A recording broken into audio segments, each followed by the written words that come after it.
ॐ सहना भवतु सहनौ भुनक्तु सह वीर्यं करवावहै तेजस्विनावधीतमस्तु मा विद्विषावहै। ॐ शान्ति शान्ति शान्तिः। हरिः ओम। কঠোপনিষদের ধারাবাহিক আলোচনার যে ক্লাস হচ্ছে, প্রতি সপ্তাহেই একটা দিন কঠোপনিষদের আলোচনার জন্য থাকে। এই ক্লাসে বা এই আলোচনার প্রধান উদ্দেশ্য হলো কঠোপনিষদের কঠিন কথাগুলো সহজভাবে বুঝে নেওয়া। উপনিষদ মানেই কঠিন, তাই উপনিষদের যে তত্ত্ব বা উপনিষদের যে বিষয় সেটা কঠিনভাবে বুঝলে বা জানলে এটা মনে থাকে না। কারণ আমাদের মনোবিদ্যায় খুব সুন্দর একটা প্রসঙ্গ আছে যে মানুষের স্বভাবই হলো মানুষ সবসময় সহজ ভালোবাসে, সহজ জিনিস সে চায়, সহজ কিছু বুঝতে চায়, সহজভাবে জানতে চায়। এই যে সহজতা বা এই যে সহজভাবে কোনো কিছু নেওয়ার প্রবণতা, এটা প্রত্যেকটা মানুষের মধ্যে জন্মের থেকেই থাকে। তাই দেখুন, ভগবান সেটা জানতেন বলে ঠাকুর শ্রী রামকৃষ্ণদেব স্বয়ং ভগবান অবতার হয়ে এসে কত সহজভাবে ধর্মের কঠিন কঠিন বিষয় তিনি বুঝিয়ে দিয়ে গেলেন। এর আগে আগে যত অবতাররা এসেছেন এত সহজভাবে আর এত রকম পদ্ধতিতে কেউ ধর্ম প্রসঙ্গ বা ভাগবত প্রসঙ্গ কেউ বুঝিয়ে দেয়নি, যেটা ঠাকুর করে দিয়েছেন। অর্থাৎ ঠাকুর জানতেন যে অন্যান্য যুগে মানুষ তাও কঠিনকে একটু বোঝার জন্য সময় দেবে বা কঠিন জিনিসকে বোঝার জন্য সে চেষ্টা করবে, কিন্তু কলিযুগের মানুষ কঠিন জিনিস দেখলেই ভয় পালাবে। কলিযুগের মানুষের স্বভাবই এমন, সে কঠিনের মধ্যে যাবেই না। সব সময় সহজ জিনিস অল্পতে সে পেয়ে যাবে, সেরকম খুব ভালো।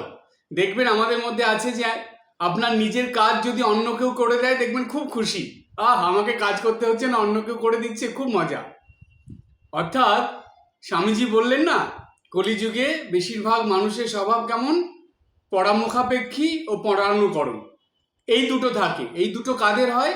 যারা ফাঁকিবাজ, যারা সবসময় নিজের কাজকে কঠিন মনে করে, নিজের কোনো কিছু করারকে কঠিন বলে মনে করে, তাদের কাছে এইগুলো।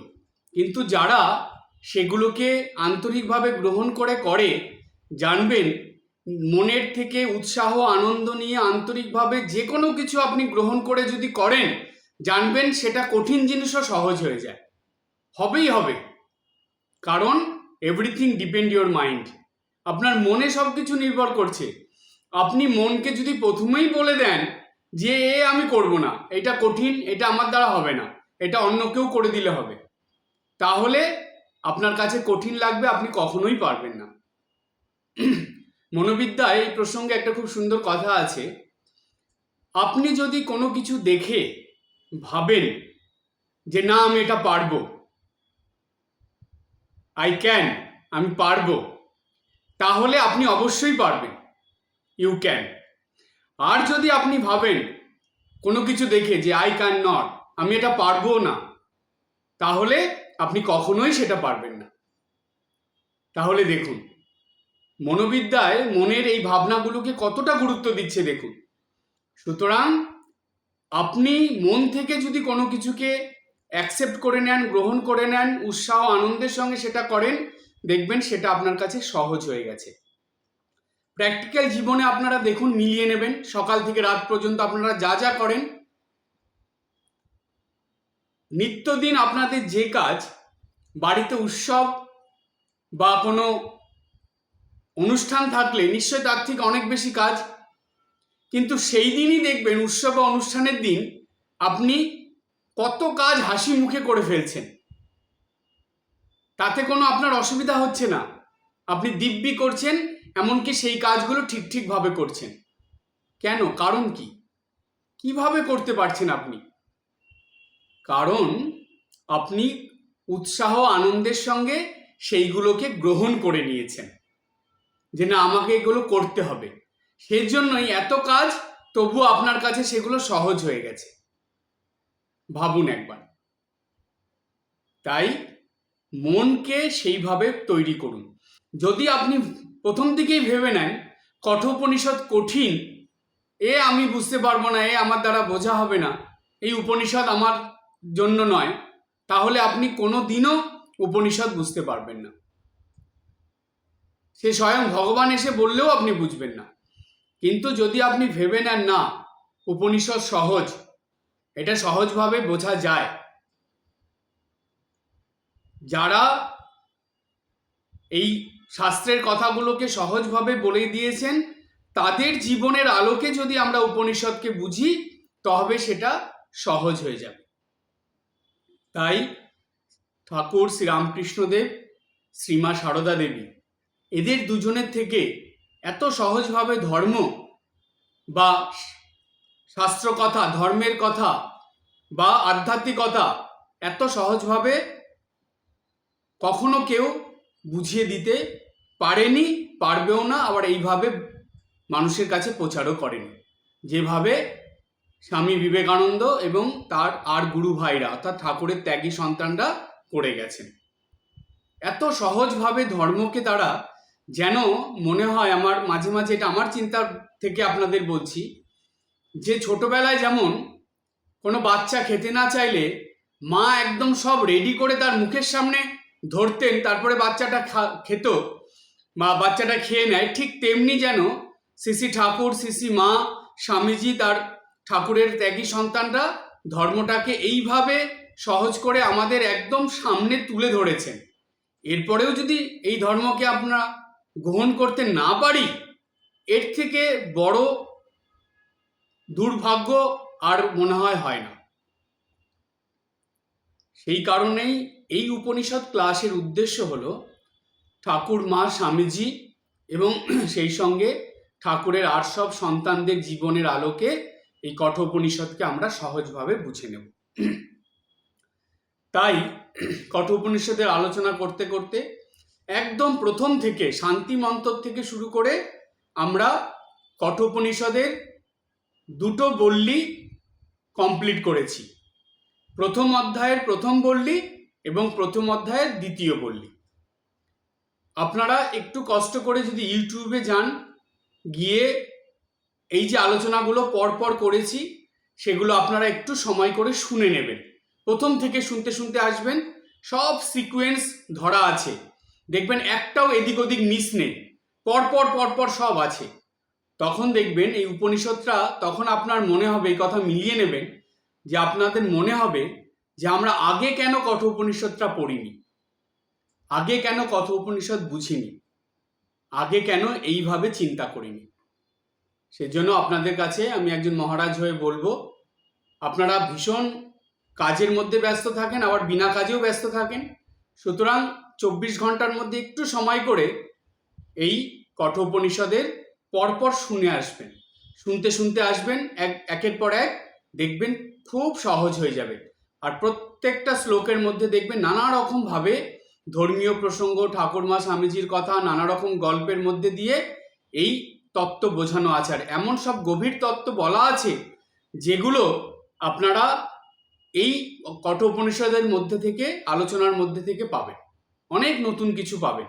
আর আমি সব সময় চেষ্টা করি আলোচনার মধ্যে সহজভাবে নতুন কিছু আপনাদের কাছে পৌঁছে দেওয়ার। তো সেই রকমই আমরা এই আলোচনা প্রসঙ্গে গত সপ্তাহে যে আলোচনা হয়েছিল, সেখানে কঠোপনিষদের প্রথম অধ্যায় দ্বিতীয় বল্লীর একদম শেষের মন্ত্রটা আলোচনা করেছিলাম, তার ব্যাখ্যাও হয়েছিল। সেইখানে সারসংক্ষেপে একটু বলে নিচ্ছি। সেইখানে সর্বশেষ শ্লোকে যমরাজ নচিকেতাকে বলেছিলেন, অর্থাৎ নচিকেতার মাধ্যমে সমগ্র মানব জাতির উদ্দেশ্যে বলেছিলেন যে সমস্ত বর্ণ ও শ্রেণীর মানুষ আত্মার কাছে খাদ্যের সমান। কি অদ্ভুত কথা দেখুন। আমি এর আগের যে আলোচনা হয়েছিল তার যে ইউটিউবে ভিডিওটা আছে সেই নামটাও খুব সুন্দর, দেখবেন আপনারা অনেকেই শুনেছেন, যারা শুনেননি শুনে নেবেন। নামটা হলো আমরা সবাই আত্মার খাদ্য, এই নামে আছে, দেখবেন খুব সুন্দর প্রসঙ্গ এটা, যে সমস্ত বর্ণ শ্রেণীর মানুষ আত্মার কাছে খাদ্যের সমান। মৃত্যুর কাছে সকলেই পরাস্ত, কিন্তু সেই মৃত্যু ও আত্মার কাছে মুখরোচক খাবার মাত্র। যিনি সমস্ত দেশকালের নিয়ামক, সেই আত্মা শুদ্ধ সচ্চিদানন্দ রূপে বিরাজমান আছেন। সেই আত্মাকে বিবেক বৈরাগ্য ইত্যাদি সাধন সম্পূর্ণ মুমুক্ষ ব্যতীত অন্য কোনো ব্যক্তি জানতে পারে না। তার মানে যমরাজ বলছেন যে দেখো নচিকেতা, এই আত্মা হলো সর্বশ্রেষ্ঠ, কারণ আত্মার কাছে আমরা সবাই পরাস্ত। একটা নতুন কথা আজকে আপনাদের বলি, যেই কথাটা স্বামী বিবেকানন্দ বলেছিলেন। স্বামীজি বলেছিলেন যে জড় দেহের মধ্যে একমাত্র আত্মাই জড় নয়। কি দারুণ কথা দেখুন, আমাদের দেহের সব কিছু জড়।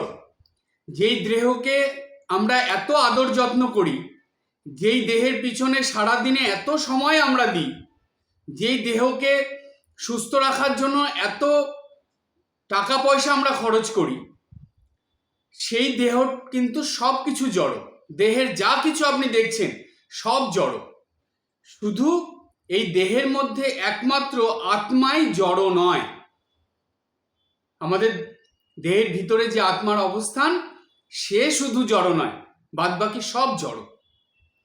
যেহেতু আত্মা জড় নয়, অতএব আত্মা যৌগিক বস্তু হইতে পারে না, এবং যৌগিক পদার্থ নয় বলিয়া আত্মা প্রাকৃতিক কার্যকারণ নিয়মের অধীনও নয়, সেজন্য আত্মা অমর। স্বামীজি কত সুন্দর বলছেন, যৌগিক আর মৌলিক। ভৌত বিজ্ঞানে এই দুটো বিষয় নিশ্চয়ই আপনারা খুব ভালোভাবেই জানেন বা আপনাদের স্মরণে থাকবে। আপনাদের তো স্মরণে থাকার কথা, আমার অনেক বয়স হয়েছে, আমি তো ভুলে যাই, তো আপনারা সবাই নিশ্চয়ই মনে রাখতে পারবেন। তো এই যে ভৌত বিজ্ঞানের দুটো বিষয়, যেটা যৌগিক এবং মৌলিক, তো এই দুটো বিষয়ের মধ্যে যৌগিক কি, অপর কিছুর সংযোগে যেটা সৃষ্টি হয়, তৈরি হয়, সেটা হলো যৌগিক। আর যেটা অপর কিছুর সংযোগে তৈরি হয় না, একা একাই যেটা তার অবস্থান বা যার অস্তিত্ব আছে, সেটা হলো মৌলিক। এই জগতে আত্মা ছাড়া সব কিছু যৌগিক। আমাদের শরীরের যা আপনারা দেখছেন এগুলো সব যৌগিক পদার্থ, অর্থাৎ পঞ্চভূতের দ্বারা এই শরীর গঠিত হয়েছে। ক্ষিতি অপ তেজ মরুদ বোম, এই পঞ্চভূতের দ্বারা শরীর তৈরি। তো সুতরাং এগুলো সব যৌগিক, মিলিতভাবে হয়েছে। কিন্তু এই যৌগিক যে শরীর, এর মধ্যে একমাত্র মৌলিক হলো আত্মা। তাই এখানে স্বামীজি বললেন যে আত্মা কোনো কার্যকারণ নিয়মের অধীন নয়। যৌগিক সবকিছু কার্যকারণ নিয়মের অধীনে থাকে। এই যৌগিক জিনিসেরই সৃষ্টি, স্থিতি, প্রলয় এগুলো হয়, কিন্তু যেটা মৌলিক তার হয় না। তাই আত্মার মধ্যে সৃষ্টি, স্থিতি, প্রলয়ের, বিনাশের কোনো ব্যাপার নেই। কার্যকারণ অধীনের মধ্যেও আত্মা নয়, তাই আত্মা হলো অমর। আগেও ছিল, এখনো আছে, পরেও থাকবে। এই আত্মা যে শব্দটা, এইটা যখন উচ্চারণ করব, তখন আমি বলেছিলাম আপনারা এই আত্মা শব্দে আপনারা বুঝবেন ঈশ্বর, ভগবান বা ইষ্টদেব, এইটাকে বুঝবেন। আত্মা বুঝতে গেলে কঠিন লাগবে, কোনো কুল কিরানা খুঁজে পাবেন না।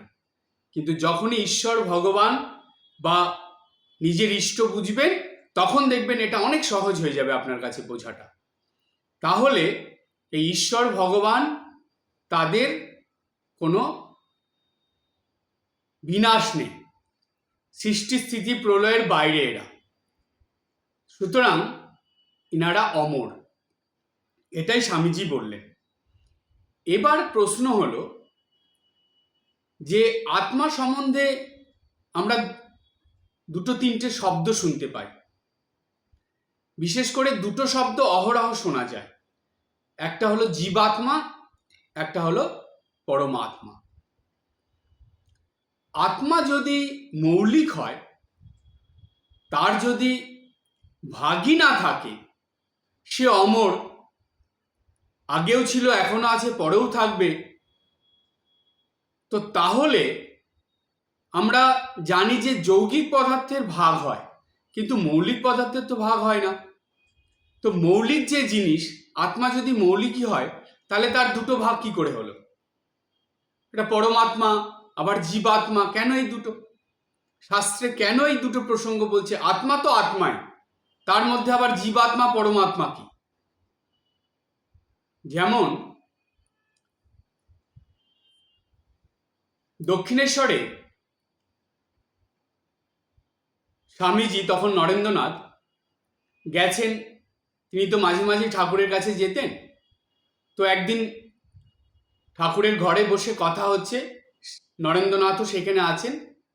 তো কথায় কথায় বিশ্বাসের কথা উঠেছে।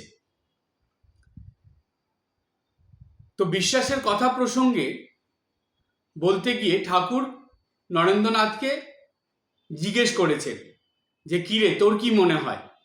একটা প্রসঙ্গক্রমে এরা যেটা বলছে সেটা কি ঠিক? তখন নরেন্দ্রনাথ সঙ্গে সঙ্গে উত্তর দিলেন যে না, ওটা তো অন্ধবিশ্বাস। এই কথা শুনে ঠাকুর একটু বিরক্ত হয়ে গেলেন। বিরক্ত হয়ে সবার সামনে স্বামীজিকে বকে দিলেন, অর্থাৎ বিরক্ত হয়ে বললেন যে বিশ্বাসের আবার অন্ধকানা কি রে? বিশ্বাস বিশ্বাস, এটার মধ্যে আবার অন্ধকানা কি? বিশ্বাস যেখানে, সেখানে 100 ভাগ, সেটা হলো বিশ্বাস। যেখানে 1 ভাগও বিশ্বাস থাকবে না, সেটা অবিশ্বাস, সেইটা বিশ্বাস নয়। ঠাকুরের বলার অর্থ হলো তাই। সুতরাং বিশ্বাসের মধ্যে কোনো অন্ধকানা নেই। তাই আত্মা তো আত্মায়, আত্মার মধ্যে আবার ভাগ কিসে? জীবাত্মা পরমাত্মা এগুলো কি? এটা প্রসঙ্গ এরপরে যমরাজ বলছেন। ঠিক এই প্রসঙ্গটা যমরাজ তার কথার মধ্যে দিয়ে বুঝিয়ে দিচ্ছেন, নচিকেতাকে বলছেন, সেই সঙ্গে সমগ্র মানব জাতির উদ্দেশ্যে বলছেন। কেন? আত্মতত্ত্ব সম্বন্ধে আলোচনা হচ্ছে, তো আত্মতত্ত্ব বুঝতে হলে এই প্রসঙ্গটা ভীষণ গুরুত্বপূর্ণ। তাই আমরা এবার সেই গুরুত্বপূর্ণ প্রসঙ্গের মধ্যে আসব। প্রথম অধ্যায়ের 3য় পল্লীর প্রথম মন্ত্র, সেখানে যমরাজ বলছেন নচিকেতাকে, অর্থাৎ নচিকেতার মাধ্যমে সমগ্র মানব জাতির উদ্দেশ্যে, ঋতং পিবন্ত সুকৃতস্য লোকে। একটা কথা আপনাদের বলি, আপনারা যারা যারা নিত্যদিন গীতা পড়েন, উপনিষদ পড়েন, চণ্ডী পড়েন, বা নিত্যদিন না পড়লেও মাঝে মাঝেই পড়েন, তো আপনারা যখন এই মূল শ্লোকগুলো পড়বেন, তখন ধীরে ধীরে স্পষ্ট উচ্চারণ করবেন আর জোর দিয়ে উচ্চারণ করবেন। মন্ত্রের মধ্যে, এগুলোকে মন্ত্র বলা হয় কেন? এগুলোর মধ্যে শক্তি নিহিত থাকে। যেহেতু এগুলো, যেমন গীতা ভগবানের মুখনিসৃত বাণী, কথামৃত ভগবানের মুখনিসৃত বাণী, এই উপনিষদ মুনি ঋষিরা যারা নাকি তাদের সাধন বলের দ্বারা ঈশ্বর দর্শন করেছিলেন, ভগবানের সঙ্গে কথা বলতেন, যারা ঈশ্বরের সঙ্গে কথা বলতেন, যারা দেবতারা যাদের কাছে আসতেন কোনো সাহায্যের জন্য, এই রকম মহান মহান মুনি ঋষিরা তারা এগুলো লিখে গেছেন। তো এই যে কঠোপনিষদ, এটা যমরাজের কথা, কিন্তু এটা তো লিখেছেন একজন ঋষি। তো সুতরাং এইগুলোর মধ্যে জানেন শক্তি সূক্ষ্ম আকারে নিহিত থাকে। যেমন বটবৃক্ষ আপনারা দেখেছেন, বটের বীজের মধ্যে শক্তি কেমন নিহিত থাকে, যেটা আমরা কথামৃততে পেয়েছি। ঠাকুর বলেছেন যে দীক্ষা পাওয়ার যে মন্ত্র, সেই মন্ত্র হলো বট বীজের মতন। সেটাকে যত যত্ন করা যাবে তত সেটা মহীরুহ হয়ে উঠবে, অর্থাৎ বিরাট আকার ধারণ করবে। ওই সূক্ষ্ম বীজের থেকে যেমন বিরাট বড় বট গাছ হয়, অনেক মানুষকে ছায়া দেয়, অনেকের আশ্রয়স্থল হয়ে ওঠে, ঠিক তেমনি ওই একটা মন্ত্র, দীক্ষা মন্ত্র, সেটা যত যত্ন করা যাবে সেটা এত প্রভাব বিস্তার করবে, ওই মন্ত্রের শক্তিতে আপনি ঈশ্বর দর্শন করতে পারবেন। ঠিক তেমনি এই গীতা, উপনিষদ, ভাগবত, চণ্ডী, এই গ্রন্থগুলোর কথা যখন আপনারা পড়বেন, বি সিরিয়াস, একদম সিরিয়াস হয়ে, সচেতন হয়ে, একাগ্র মনে, মোবাইল টোবাইল সব বন্ধ করে দিয়ে। না হলে কি হয় জানেন, মোবাইলে রিং বাজলেই আপনাদের সিরিয়াসনেস কেটে যায়। সুতরাং এগুলো সব, আর নাতি নাতনি ডাকলে তো কোনো কথাই নেই, বাড়িতে লোকজন আসলে তো আরও এগুলো চলে গেল। সুতরাং এমন জায়গায় বসবেন যাতে আপনি ডিস্টার্ব না হন, আর খুব মন দিয়ে যতটুক সময়, 10 মিনিট, 15 মিনিট, 20 মিনিট, আধ ঘন্টা, যতটা পড়বেন, এক মনে স্পষ্ট উচ্চারণ করে জোর দিয়ে পড়বেন। যেমন এইখানে আপনাদের আমি সেইভাবে একটু পড়ে শোনাচ্ছি, যেটা আমি পড়ি প্রায়। এখানে যমরাজ বলছেন, ঋতং পিবন্তৌ সুকৃতস্য লোকে গুহম প্রবিষ্ট পরমে পরার্ধে। প্রত্যেকটা শব্দ জোর দিয়ে উচ্চারণ করা। যেমন কি হয়, কথা কাটাকাটি হলে তখন কি হয় দেখবেন, এমনিতেই কথাগুলো খুব জোর দিয়ে বেরোয়, এখানে কাউকে বলে দিতে হয় না। তো সেই রকম জোর দিয়ে বের করবেন মন্ত্রগুলো। ঋতং পিবন্ত সুকৃতস্য লোকে গুহাম প্রবিষ্ট পরমে পরার্ধে। এটা প্রথম লাইনে বলা হলো। দ্বিতীয় লাইনে বলছেন যমরাজ, ছায়া তপৌ ব্রহ্মবিদ বদন্তি পঞ্চাগ্নৌ ये च त्रिनाचिकेतः। যখন মূল সংস্কৃত আপনারা পড়ছেন, অর্থাৎ সংস্কৃততে বাংলা করে লেখা, কিন্তু এটা তো মূল সংস্কৃত, তো এইখানে কিছু কিছু জায়গা আছে যেগুলো বাংলার লেখা হলেও উচ্চারণটা একটু সংস্কৃতর মতন করতে হয়। তো যেমন এইখানে আছে, ছায়া তপ ব্রহ্মবিদ বদন্তি পঞ্চাগ্নৌ ये च त्रिनाचिकेतः। ये এখানে যে বললে হবে না, অন্তস্থ জয়কার আছে, এখানে ইয়ে বলতে হবে। ये च त्रिनाचिकेतः, তয়াকারের পরে দুটো শূন্য আছে, বিসর্গ, সেজন্য এটা ত্রিনাচিকেতः, এটা হ উচ্চারণ করতে হয়। সুতরাং ঋতং পিবন্তৌ সুকৃতস্য লোকে গুহম প্রবিষ্টৌ পরমে পরার্থে ছায়া তপৌ ব্রহ্মবিদ বদন্তি পঞ্চাগ্নৌ ये च त्रिनाचिकेतः। জানবেন এই পড়ার মধ্যে দিয়ে অর্ধেক বোঝা হয়ে যায়। যেটা আপনি পড়ছেন সেটা এই পড়ার মধ্যে দিয়ে আপনি তার অর্থ অর্ধেকটা বা 25%, 30% বুঝে যাবেন। পড়ার কায়দাটা এমন, আপনিও বুঝবেন, যে শুনছে সেও সেটা অতটাই বুঝে নিতে পারবে যে কি বলতে চাইছেন এই শ্লোকের মধ্যে বা এই মন্ত্রের মধ্যে কি বলা হচ্ছে সেটা। এবার দেখুন আমরা অর্থের মধ্যে আসি। বলছে, প্রথমে আমি সহজভাবে অর্থটা বোঝাই, অর্থাৎ কবিতার আকারে, ছন্দের আকারে, তারপরে এটার বিশ্লেষণে যাব। ঋতং পিবন্ত সুকৃতস্য লোকে, প্রশস্ত হৃদয় আকাশে বুদ্ধিগুহা করিয়া আশ্রয়। অর্থাৎ আমাদের হৃদয় আকাশ হলো প্রশস্ত। আমার প্রত্যেক মানুষের হৃদয়ে একটা আকাশ আছে, যা আছে এই বহির্জগতে সেটাই আপনার অন্তর্জগতে আছে। তাই হৃদয়কে আকাশের সঙ্গে তুলনা করা হয়, হৃদয় আকাশ। প্রশস্ত হৃদয় আকাশে বুদ্ধি গুহা করিয়া আশ্রয়। বুদ্ধিরূপ গুহা, কেন? এই বুদ্ধির দ্বারাই মানুষের সব কিছু চালিত হয়। বুদ্ধি মনকে চালিত করে, মন ইন্দ্রিয়গুলোকে চালিত করে। তাই বলল প্রশস্ত হৃদয় আকাশে বুদ্ধি গুহা করিয়া আশ্রয়, ঋতং পিবন্ত সুকৃতস্য লোকে। তারপরে বলছে গুহাম প্রবিষ্ট পরমে পরার্থে, জীব আর পরমাত্মা কর্মফল ভুঞ্জে অসংশয়।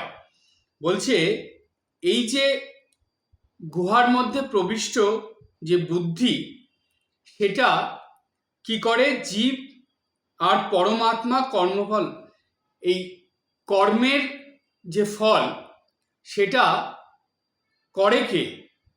আমরা কর্ম করছি, জীব করে। এবার কর্মফলে সেই জীবের জীবন চালিত হয়।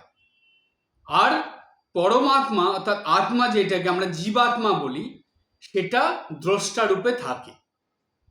ব্যাপারটা এটা যখন বিশ্লেষণ করব তখন বুঝিয়ে দেব। তাহলে প্রশস্ত হৃদয় আকাশে বুদ্ধি গুহা করিয়া আশ্রয়, জীব আর পরমাত্মা কর্মফল ভুঞ্জে অসংশয়। এরপরে বলছে ছায়া তপ ব্রহ্মবিদ বদন্তি, পঞ্চাগ্ন ইয়ে চ ত্রিনাচিকেতাঃ, ত্রি অগ্নি চয়নকারী ব্রহ্মচারী গৃহস্থ কি জ্ঞানী, স্বরূপ নির্ণয় করে ছায়া তপ তুল্য দোহে জানি। অর্থাৎ এই ত্রিনাচিকেত অগ্নি এবং পঞ্চ অগ্নি, এই দুটো চয়ন করে ব্রহ্মচারী গৃহস্থ বা জ্ঞানী মানুষ তারা কি করেন? যে ছায়া এবং আলো, এখানে দেখুন কি সুন্দর কথাটা, ছায়া তপও বলে একটা কথা আছে। ছায়া অর্থাৎ অন্ধকার, এবং এখানে ভাঙলে সন্ধি বিচ্ছেদ করলে হয় আতপ। আতপ কথার মানে হলো আলো, সেজন্য একসঙ্গে সন্ধি করে হয়েছে ছায়া তপৌ, অর্থাৎ ছায়া আতপ, আলো এবং অন্ধকারের মতন ছায়া তপ তুল্য দোহে মানি।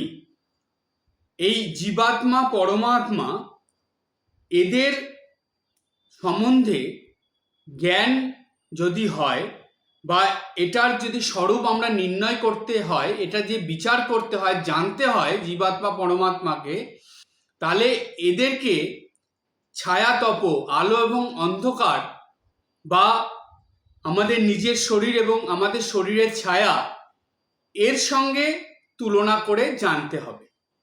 এটা যমরাজ বলে দিলেন, তিনি তো সূত্র দিলেন, সংক্ষেপে বলে দিলেন। এবার এর ব্যাখ্যার মধ্যে আমরা আসি।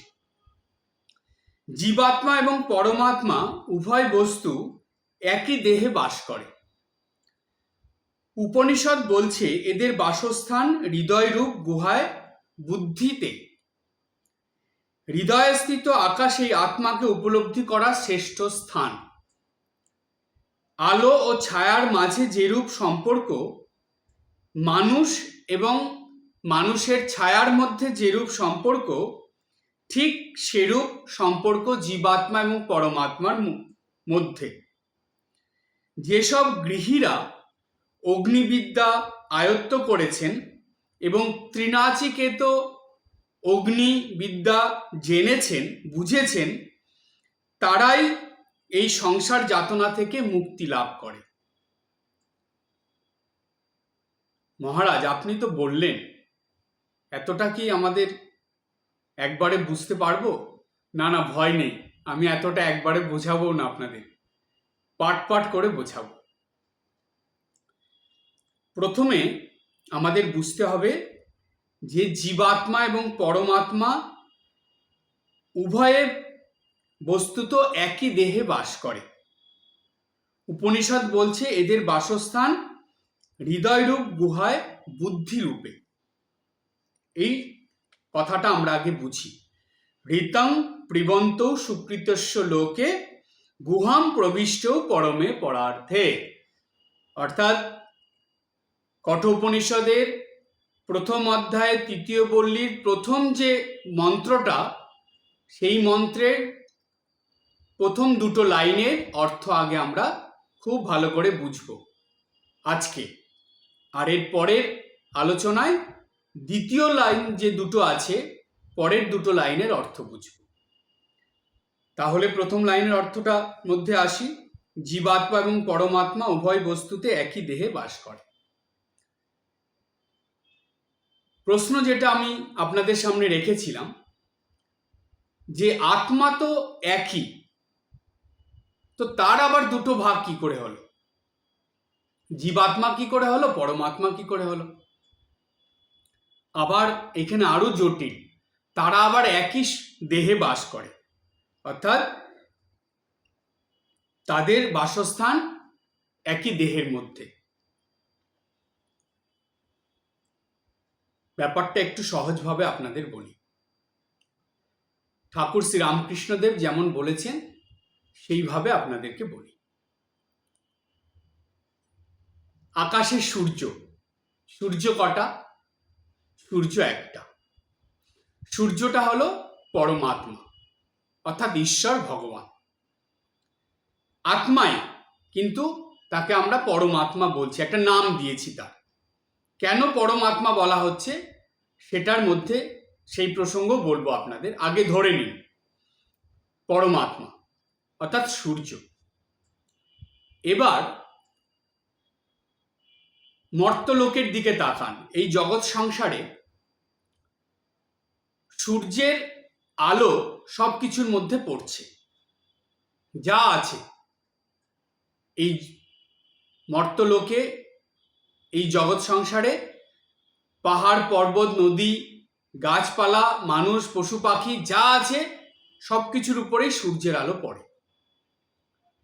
এবার ধরুন যত জীব আছে তারা এক একটা ঘটের মতো। আপনি 100টা ঘট রাখুন, অর্থাৎ ধরুন এটা উদাহরণ হিসাবে বলা হচ্ছে, ওই এক একটা ঘট এক একটা জীব, এক একটা প্রাণী, বা এক একটা মানুষই ধরুন আপনি। তো 100টা মানুষ ধরলেন। এবার এই ঘটগুলোর মধ্যে জল রাখুন। জল রাখলেন, অর্থাৎ একটা শরীর তো থাকলে হবে না, সেই শরীরের মধ্যে কিছু থাকবে তবে তো শরীরটা গঠিত হবে। তো ঘটের মধ্যে জল রয়েছে। এবার ঘটগুলোর দিকে আপনি জল রাখার পরে ভালো করে তাকান, দেখবেন প্রত্যেকটা ঘটের মধ্যে এক একটা করে সূর্য আপনি দেখতে পাচ্ছেন। তাহলে সূর্য কি একটা না 100টা? যারা জ্ঞানী বা যারা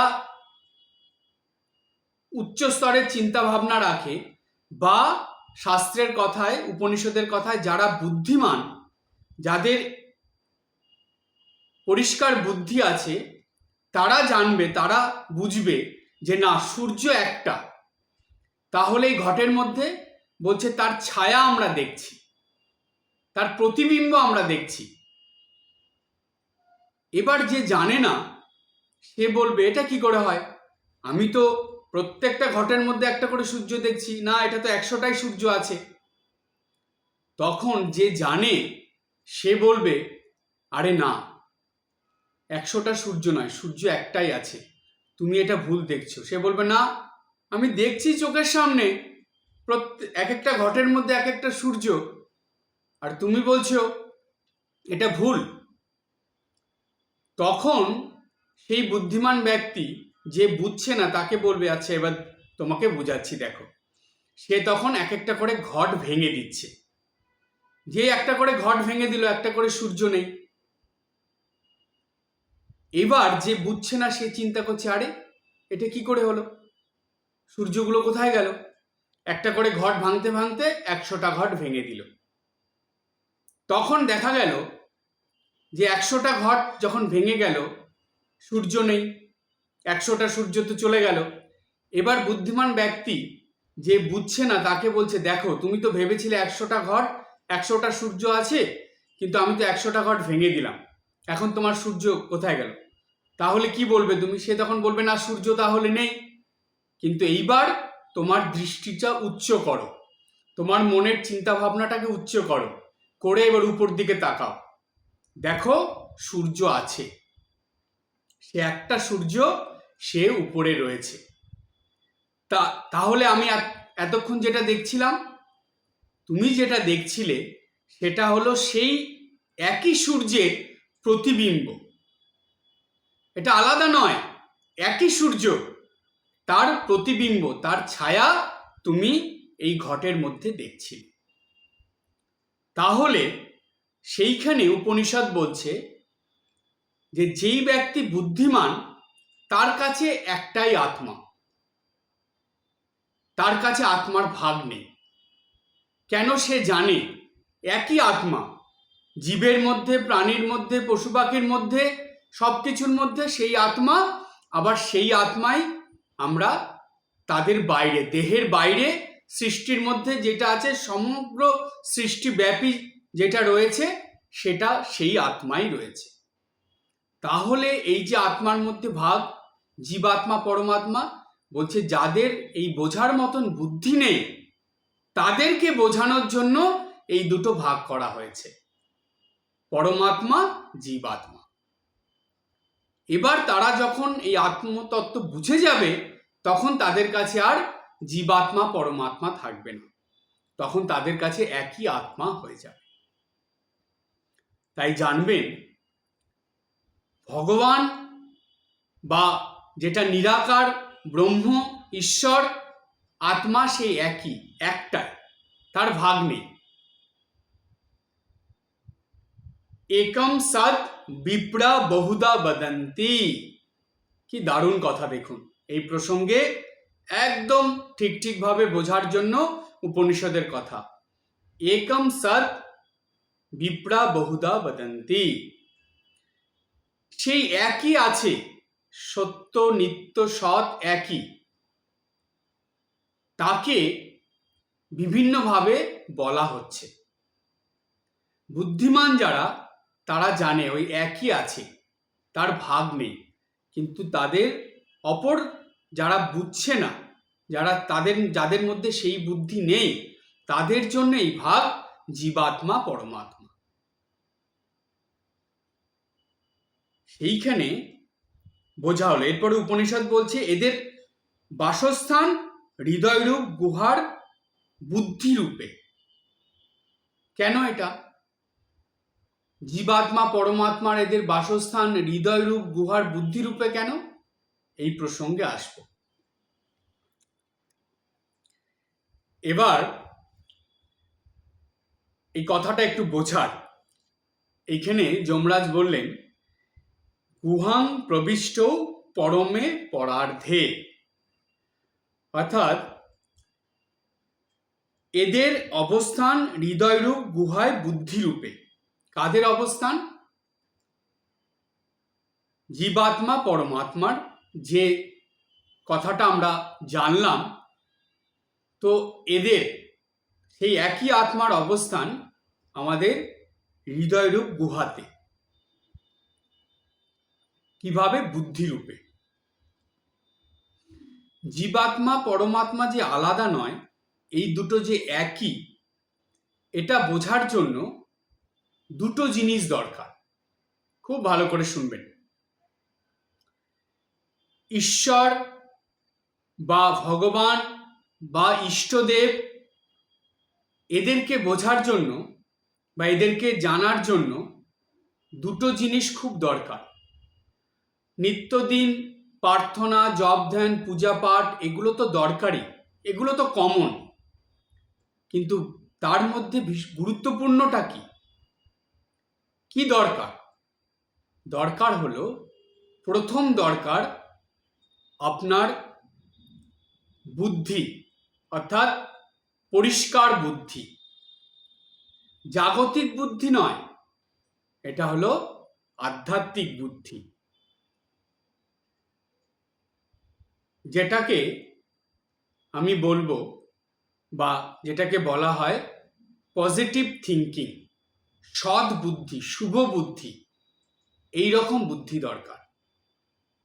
পরিষ্কার বুদ্ধি দরকার।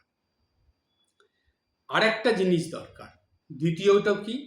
দ্বিতীয় দরকার হলো মনের অনুভূতি দরকার, ফিলিংস যেটাকে বলে সেটা দরকার। এই দুটো না হলে কখনো আত্মতত্ত্ব বোঝা যাবে না, কখনো ঈশ্বর লাভ করা যাবে না, কখনো ভগবানকে দর্শন করা যাবে না, কখনো ইষ্টদেবকে উপলব্ধি করা যাবে না। আবার বলি, দরকার বুদ্ধি, সদ্বুদ্ধি, এবং দরকার হৃদয়ের বা মনের অনুভব বা অনুভূতি। এই ফিলিংস যার যত বেশি, তার মনের মধ্যে তত এই ভাবটা প্রবেশ করে। মনের যে স্তর থাকে, মনের স্তরের তিনটে ভাগ আপনাদের বলি।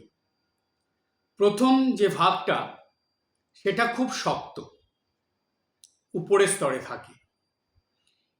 এই উপরের স্তরের যে ভাগটা আছে বা যে লেয়ারটা আছে, সেটাকে ভেদ করলে তার থেকে আর একটু নরম স্তরে যায়, এবং সেটা ভেদ করলে একদম নরম স্তরে চলে যায়। তৃতীয় স্তর যেটা একদম সফট, যেটা সেই স্তরে না গেলে কখনো মানুষের মনে অনুভব অনুভূতি এই দিকটা খোলে না, এটা বন্ধ থাকে। সেই জন্য দেখবেন যত রকম মানুষ আপনারা দেখেন, তার মধ্যে এই তিনটে ভাগের মানুষ থাকে। প্রথম ভাগ থাকে যাদের হৃদয়ে আপনারা বলেন না, দয়া মায়া বলতে কিচ্ছু নেই, কি রকমের মানুষ রে বাবা। প্রথম স্তর ভেদ করেই তাদের যায়নি এখনো, প্রথম স্তরেই তারা আটকে আছে, প্রথম লেয়ারে তারা আটকে আছে। একটু নিজেরা বিচার করবেন আপনি কোন স্তরে আছেন। এইরকম মানুষগুলো যারা নির্দয়, তারা প্রথম স্তরে আটকে থাকে। প্রথম স্তর ভেদ করে যারা দ্বিতীয় স্তরে যায়, তাদের মধ্যে কিছুটা এই ভাব আসে। তারা তাদের ভাবটা নিজের পরিবার পরিজন, আত্মীয় স্বজন এবং নিজের বাড়ির আশেপাশে যারা তাদের সঙ্গে আছে, সেই রকম মানুষ, মানে একটা সীমিত গণ্ডির মধ্যে আবদ্ধ থাকে। কিন্তু একটু অনুভূতি, একটু উপকারের ইচ্ছা, সাহায্য, এগুলো কিছুটা তাদের মধ্যে থাকে। এটা হলো দ্বিতীয় স্তরের মানুষ, কিন্তু তারা তাদের এইগুলোকে একটা সীমিত গণ্ডির মধ্যে রেখে দেয়, তার থেকে বাইরে যায় না। আর তৃতীয় স্তরে যারা, তারা এই গণ্ডি ফন্ডি সব ভেঙে দেয়। তাদের মধ্যে স্বার্থপরতা বলে কিছু থাকে না, তাদের মন এত উদার, যে কারো অসুবিধা বিপদে তার পক্ষে যতটা সম্ভব সে উপকার করে, সাহায্য করে, এবং ক্রমাগত কোনো না কোনো সেবা কাজের মধ্যে সে নিজেকে জড়িত রাখে। অর্থাৎ তার ভিতরে ফিলিংস, তার ভিতরে অপরের জন্য অনুভব অনুভূতি প্রচণ্ড বেশি থাকে। শুধু মানুষ নয়, পশু পাখি গাছপালা সব কিছুর জন্য তার ভেতরে এটা খুব দেখা যায়। এই রকম ধরনের মানুষ এই জগৎ সংসারে খুব কম। কিন্তু জানবেন, এই রকম মানুষ যেখানে থাকে, সে একাই আরো 5 জন মানুষকে তার এই কাজের দ্বারা, তার এই মনের অনুভব অনুভূতির দ্বারা আকর্ষিত করতে পারে। তাদের ভিতরে ঐশ্বরিক শক্তি কাজ করে, এবং তারাই তাদের এই বুদ্ধি দিয়ে, তাদের এই মনের অনুভব অনুভূতি দিয়ে তারা এই বিষয়গুলো খুব পরিষ্কারভাবে বুঝতে পারে, অর্থাৎ সূক্ষ্ম সূক্ষ্ম বিষয় বুঝতে পারে। আর একটু পরিষ্কার করে বলি, যার মন যত বেশি শুদ্ধ পবিত্র, যার মন যত উদার, এবং যার মনে যত বেশি সাহায্য, উপকার এবং সেবার ভাব যত বেশি থাকে, সেই মন বা তার সেই মনের দ্বারা, তার বুদ্ধির দ্বারা সে তত সূক্ষ্ম জিনিস বুঝতে পারে। আধ্যাত্মিকতা বুঝতে হলে, আত্মতত্ত্ব বুঝতে হলে ঈশ্বরের বিষয় বুঝতে হলে, ভগবানের কথা ঠিকভাবে বুঝতে হলে সূক্ষ্ম বুদ্ধির দরকার, উদার মনের দরকার, পরিষ্কার বুদ্ধির দরকার এবং শুদ্ধ মনের দরকার। এটা যতক্ষণ না হবে ততক্ষণ কিছুতেই আপনি ঈশ্বর তত্ত্ব, আত্মতত্ত্ব কিছুতেই বুঝতে পারবেন না, জানতেও পারবেন না। শুধু শুনে যাবেন, পড়ে যাবেন, কিন্তু অনুভূতি হবে না। কখনো ভাববেন তো, আমাদের জীবনে জন্মের পর থেকে জীবনটা যেভাবে আমরা অতিবাহিত করে চলছি, সেইভাবে অতিবাহিত করতে করতে আমাদের জীবনে যখন আধ্যাত্মিকতার স্পর্শ ছোঁয়া এসেছে, নিশ্চয়ই আমাদের মনে কোনো অনুভূতি নিশ্চয়ই ছিল বা এসেছিল, যার জন্য তো আমরা এই আধ্যাত্মিক পথে এসেছি। সে গৃহস্থ ভক্তদের কথাই বলুন আর এই ত্যাগী ভক্তদের কথাই বলুন। দীক্ষা নেওয়া হয়েছে, গুরুদেব নিয়ে পেয়েছি, নিত্য জপ পূজা প্রার্থনা হচ্ছে। আচ্ছা, এরপরে ইচ্ছাটা কি আরেকটু বাড়তে পারে না? আমরা কি এই সীমিত ইচ্ছা গণ্ডির মধ্যেই আবদ্ধ থাকব? আমরা কি কখনো ঈশ্বর দর্শন করব না? যেই ভগবানের নাম আমরা সকাল বিকাল দুই বেলা জপ করছি, যার কাছে প্রার্থনা করছি, যার পূজা করছি, তাকে কি দেখব না? তাকে দর্শনের ইচ্ছা কি আমাদের মনে আসবে না? নাকি সারা যতদিন বাঁচব এই সংসারের মধ্যেই আবদ্ধ থেকে যাব? এখান থেকে নিজের মনকে বের করার ইচ্ছে হয় না? নিজের বুদ্ধি দিয়ে এগুলোর বাইরে যেতে ইচ্ছে হয় না? হৃদয়ে ঈশ্বরের অনুভূতি পাওয়ার ইচ্ছে হয় না? নিজের গণ্ডিটাকে ভেঙে দিন, এই ইচ্ছেগুলো মনের ভিতরে আনুন, নিজের বুদ্ধিটাকে আরো উচ্চ স্তরে নিয়ে চলুন, মনের অনুভূতির ফিলিংসটা আরো বাড়িয়ে দিন।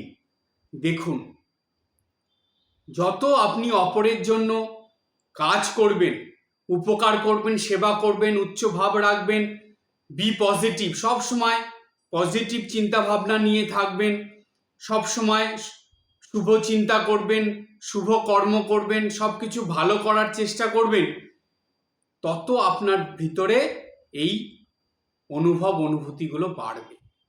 এর মধ্যে থেকে আপনি ঈশ্বরকে আপনার মনের ভিতরে অনুভব করতে পারবেন। কারণ এই জগতে ঈশ্বর ছাড়া কিচ্ছু নেই। আপনি কাদের সাহায্য করছেন, কাদের উপকার করছেন, কাদের সেবা করছেন, কাদের ভালো করছেন আপনি? এই জড় শরীরে? তা তো নয়। তাদের মধ্যে তো ঈশ্বর, আত্মা, ভগবান আছে বলেই তো আপনি করছেন। আর আপনি যে করছেন, কে করাচ্ছে আপনাকে দিয়ে? আমরা তো গঙ্গা জলেই গঙ্গা পুজো করছি। তাহলে আমরা এই সীমিত গণ্ডির মধ্যে কেন আবদ্ধ হয়ে থাকব? কেন আমরা সেই ফিলিংস, সেই অনুভূতি লাভ করব না? এতদূর যখন ভগবান আমাদের এনেছেন, আমরা নিজের চেষ্টার দ্বারা এতদূর যখন এসেছি, আরেকটু কি আমরা করতে পারবো না? আরেকটু চেষ্টার দ্বারা কি আমাদের ঈশ্বরের অনুভূতির জায়গায় নিয়ে যেতে পারবো না? কেন পারবো না? পারবো, অবশ্যই পারবো। এই সংকল্প নিয়ে দৈনন্দিন জীবনযাপন করুন। দেখবেন আপনারা একটু চিন্তা করলে আপনারা নিজেরাই ভয় পেয়ে যাবেন বা নিজেরাই দুশ্চিন্তায় পড়ে যাবেন যে আমরা এত দূর যখন এসেছি, কেন এখানে এসে আটকে গেলাম, আর কেন এগোতে পারছি না? নিজেকে এই গণ্ডির বাইরে নিয়ে চলুন। আমাদের মা শ্রীমা সারদা দেবী, সেই মায়ের একটা নাম ছিল গণ্ডি ভাঙা মা। স্বামী বিশুদ্ধানন্দজি মহারাজ এই নামটা দিয়েছিলেন। কেন? মা সব কিছুর গণ্ডি ভেঙে দিয়েছিলেন, মাতৃত্বের গণ্ডি ভেঙে দিয়েছিলেন, সেবার, পরোপকারের, স্নেহ ভালোবাসার কোনো কিছুর গণ্ডির মধ্যে মা নিজেকে আবদ্ধ রাখেনি। এর আগে আগে মানুষের চিন্তা ভাবনা যতদূর যেতে পারে তার বাইরে মা নিজেকে নিয়ে চলে গিয়েছিলেন। তার সন্তান হয়ে আমরা পারবো না? আমরা একটা গণ্ডির মধ্যে আবদ্ধ হয়ে থাকবো? আমরা অবশ্যই পারবো। কেন পারবো জানেন? যেহেতু আমাদের মা গণ্ডি ভাঙা মা। সেজন্য মা, আমরা একটু চেষ্টা করলেই মা আমাদের এই কাজে সাহায্য করবে না, আমরাও নিজেদের গণ্ডি ভেঙে বেরিয়ে যেতে পারবো। আর কেউ না থাক, আমার একজন মা আছেন, তিনি আমাকে সাহায্য করবেন। এই বিশ্বাসটা নিয়ে কি আমরা দৈনন্দিন জীবনযাপন করতে পারবো না? আমরা কি সারা জীবন এইরকমই থাকবো? একবার ভাববেন তো, আপনার কি মনে হয় না, ইচ্ছে হয় না একবার মাকে একটু দর্শন করি, আমার ইষ্টদেবকে একটু দেখি, আমার নিজের মনের ভিতরে একটু অনুভব করি, দৈনন্দিন জীবনে একটু অনুভূতির মধ্যে আনি?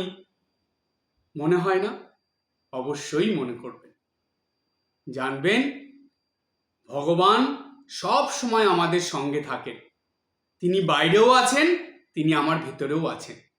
তিনি পরমাত্মা হয়ে বাইরে আছেন, জীবাত্মা হয়ে আমার ভিতরে আছেন। সুতরাং চোখ খুললেই তিনি নেই, আবার চোখ বন্ধ করলে তিনি আছেন, এমন তো হতে পারে না। সুতরাং আমি চোখ খুলেও যাকে দেখব, চোখ বন্ধ করেও তাকে দেখব। এটাই তো সাধনা, এটাই তো ঈশ্বর উপলব্ধি, এটাই তো অনুভূতি। এই শিক্ষাই আমরা মার কাছ থেকে পেয়েছি। তাই আমাদের সমস্ত গণ্ডি ভেঙে বেরোতে হবে। সেই কাজে আমাদের সাহায্য করবেন আমাদের জন্ম জন্মান্তরের মা, গণ্ডি ভাঙা মা, শ্রীমা সারদা দেবী। আজকে এই পর্যন্ত। সবাই ভালো থাকবেন, হাসি খুশি আনন্দে থাকবেন। ওম শান্তি শান্তি শান্তি। হরি ওম তৎসৎ।